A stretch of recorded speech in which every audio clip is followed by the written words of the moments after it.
Estamos começando mais um Nerd Tuck Origens.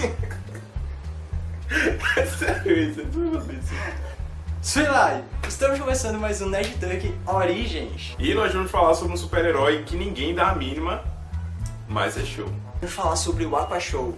Isso é a culpa de The Big Bang Theory. Não, a culpa é das estrelas.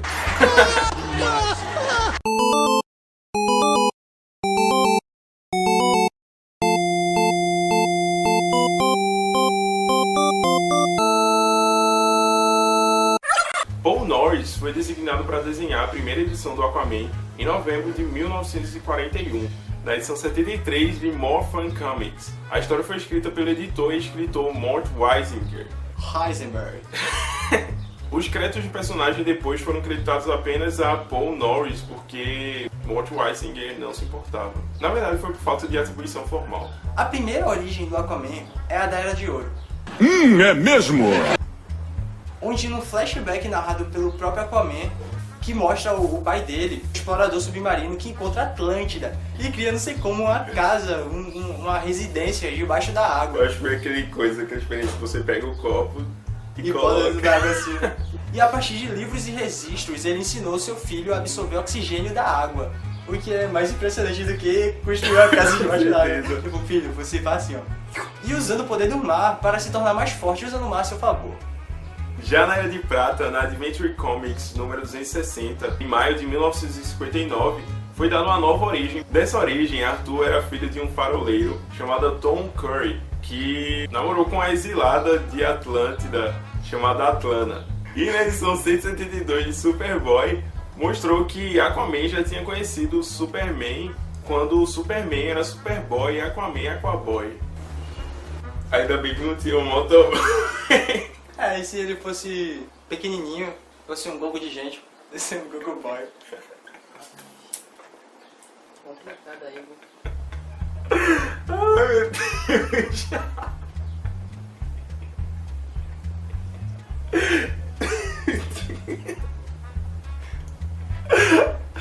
Ai, meu Deus. Caramba, eu tô quase chorando aqui. Um pouco depois, em Aquaman 29, foi revelado que o pai de Arthur tinha se casado com outra mulher e tinha tido um filho que botaram o nome dele de Orm. Vivendo sobre a sombra do seu irmão mais velho e com inveja dos poderes dele, inveja dele ser o preferido do pai, Orm passou a odiar Aquaman. Gente, tem gente com inveja dos poderes dele e a gente vai explicar isso mais na frente.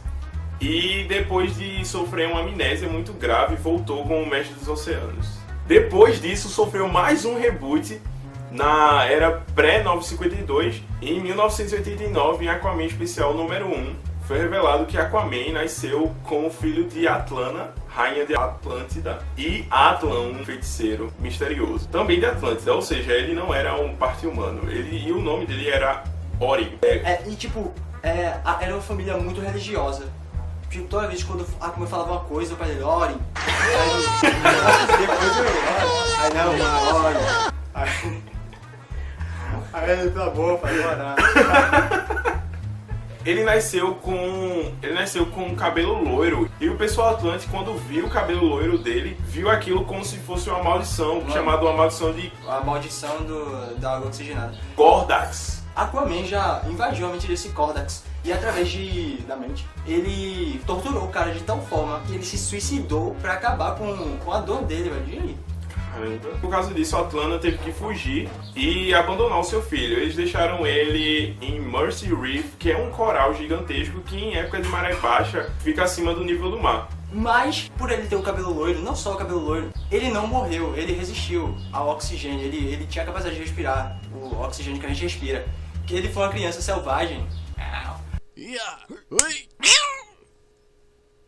Tá brigando feito fresco, doido? Maquinada. E depois de um tempo ele conheceu Arthur Curry, que se tornou o pai dele, que adotou ele. No começo o pai dele não gostou dele, o pai dele, né? O homem tava meio assim que menino chato, menino feio. Mas depois o Aquaman acabou conquistando ele e eles passaram a ter uma relação de pai e filho, ele adotou e ficaram família. Já nos 952 eles não abordam muito a origem do ser Aquaman. Já mostra ele jovem, já tem um pai, casado com uma pessoa que não é apenas uma mera pessoa. E por mera coincidência, o nome dela é Mera. Tá aí uma imagem meramente ilustrativa. E tem uma coisinha que eu li que eu até me senti incomodado, que foi pelo fato das pessoas estar meio que julgando o cara. Porque eu achei isso também uma sacada do caramba dos roteiristas de botar isso na HQ. A zoação que tem fora do personagem dentro da HQ. Ah, você falou com peixe, falou com peixe. Aquaman não fala com peixe, ele usa telepatia para invadir. Ele meio que hackeia o cérebro do peixe. E tu vem falar que o cara fala com peixe, bicho. Se você que tá assistindo acha que Aquaman é um herói ruim, um herói cocô, tu é um babaca, velho, na moral. Assista esse vídeo que você vai ver o porquê ele não é. Você é um babaca. Para sabe? de xingar os caras, Calma, tu nem conhece. Eu conheço sim. Quando você nasceu, sua mãe falou, doutor, é um menino, doutor, é um babaca. É um babaca. Você não pode dizer isso sem conhecer. Não seja um babaca, por favor. Assiste esse vídeo pra não ser mais um babaca. Agora eu tô irritado, eu vou falar palavrão. Eu vou falar palavrão. Palavrão. Pneumo ultra microscópio cerico vulcano caniose. Pô, que uma semana pra decorar isso O aí. palavrão. Ele não só fala com... Ele não só... Eita, esquece.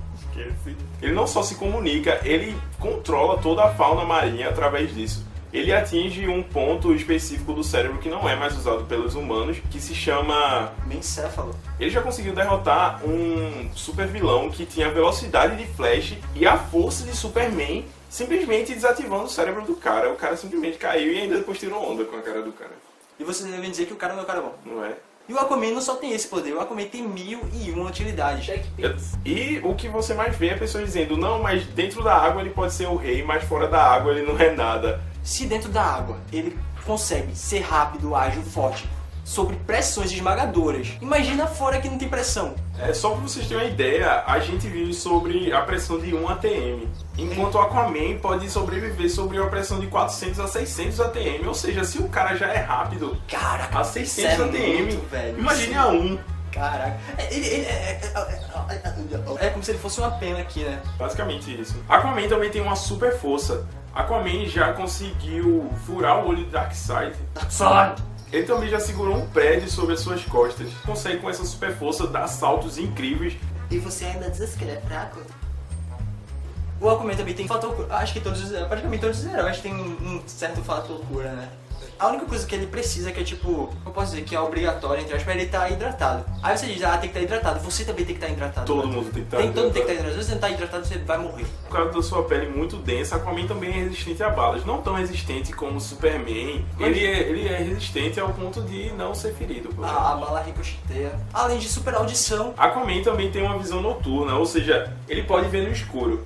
Já que a maioria dos oceanos, no fundo do oceano, é tudo escuro. E tem uma coisa que a gente não comentou. Ele não precisa usar os braços para nadar. Ele aprendeu a nadar com os golfinhos. Assim, tipo... Ele só usa o braço só pra...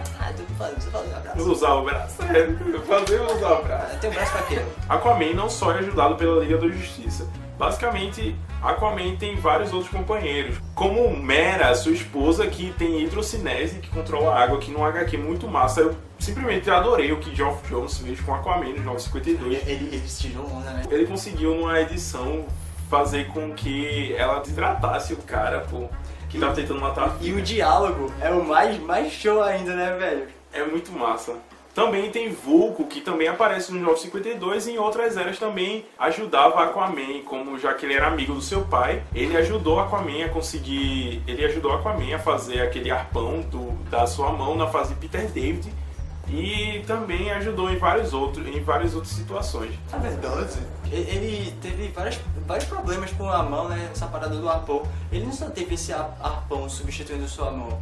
Ele teve vários outros aparelhos. Um deles era um punho cibernético que tinha tipo... Sabe aquele gancho do Scorpion? Pronto, ele controlava assim tipo um chicote e tal. Aquaman podia fazer Get Over Here. Get Over Here. Toma aguada. Toma aguada. Toma aguada na cara. Aquaman, isso tá muito aguado. Eu não tenho culpa, eu não tenho mão de cozinha. A mão de água dele, tá ligado?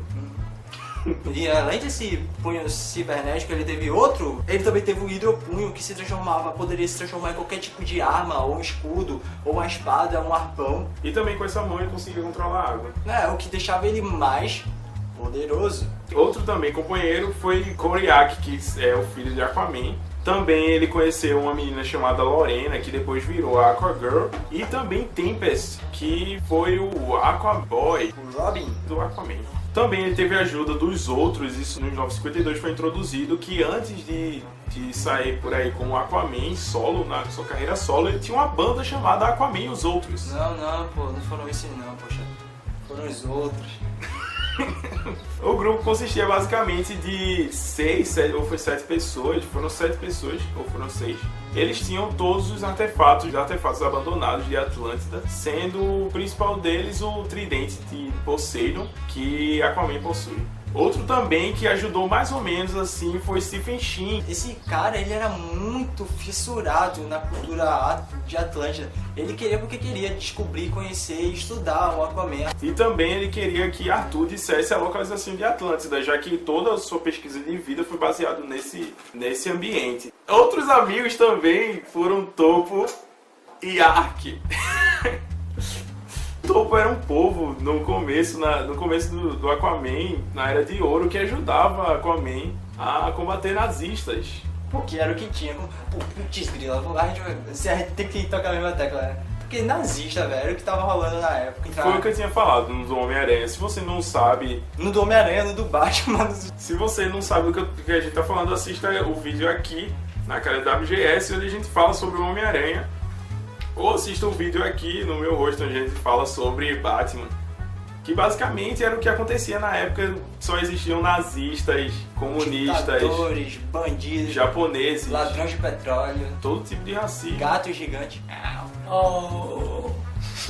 Tá com velho. Aquaman, mesmo com sua popularidade decaída depois de Super Amigos, mas agora voltando à tona e mostrando também os vilões de antigamente e agora voltando, conseguindo ameaçar até a Liga da Justiça. Como é o exemplo do seu irmão Orm. E isso a gente pode ver, a gente pode ler no Trono de Atlântida, dos 952. É uma das minhas favoritas, um show de bola, velho. Onde o Orm invade uma cidade para tentar destruí-la todinha, para mostrar que os Atlantes têm poderes, são também uma raça que não deve ser subjugada. Mas aí rola toda uma sacanagem, umas paradinhas aí que eu não vou dizer. Vocês leiam, por favor.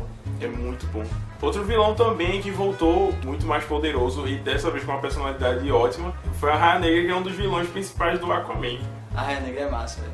Acho massa o cabeção dela. Assim. Outro também é Caríbides, o cara que arrancou a mão de Aquaman, onde esse Caríbides ele queria absorver os poderes de Aquaman e para isso ele, depois de várias coisas, ele conseguiu cortar a mão de Aquaman e assim depois de absorver o poder de Aquaman ele não conseguiu controlar direito e caiu no tanque de piranha. E como ele não estava conseguindo controlar os poderes direito, ele de alguma forma conseguiu que as piranhas se fundissem a ele e virou um homem piranha. É um moleque piranha. Eu sou piranha. Outros vilões também são Deep Six, que foram criados por Jack Kirby, que é meio que uma raça de pessoas peixe, mas que também foram destruídas depois. Troquem olhares. Mas também foi destruída depois. E também tem o Tubarão Rei, que é um dos vilões que aparece também em Gotham, junto com o Batman. E essa troca foi estranha, eu sei que vocês estão percebendo. Caramba, cadê WGS? Apareceu Arthur do nada. Ele é Arthur, o Aquaman. E que dá um trabalho do caramba pra Aquaman. E ele também vai aparecer em Esquadrão Suicida, ou seja, nós podemos possivelmente ter alguma ligação entre Aquaman, que vai aparecer em Batman vs Superman, e o Tubarão Rei, que vai aparecer em Esquadrão Suicida. Isso tudo nos leva a falar qual foi a melhor e a pior fase da história do Aquaman. A pior fase é a da água. A pior fase que eu não recomendo a leitura, só se você quiser realmente saber uma origem assim, ou você estiver remotamente curioso, é da Era de Ouro. Que é na Era de Ouro que tem a história de que o Aquaman não pode ficar 1 hora fora d'água, né? Então, isso já é na Era de Prata. É na Era de Prata? Também não leio a Era de Prata. Não, isso. é legalzinho, mas Aquaman também não serve muita coisa. É só por curiosidade, pra você conhecer mais o personagem. Então, se você viu todo esse vídeo e ainda não gosta de Aquaman, meu cara, eu tenho péssimas notícias. Você tem que se tratar. Você é um babaca. Você é um babaca. Um bacaca. Um baca. Kawaii, não? E é isso, pessoas. Se você gostou, já sabe onde apertar.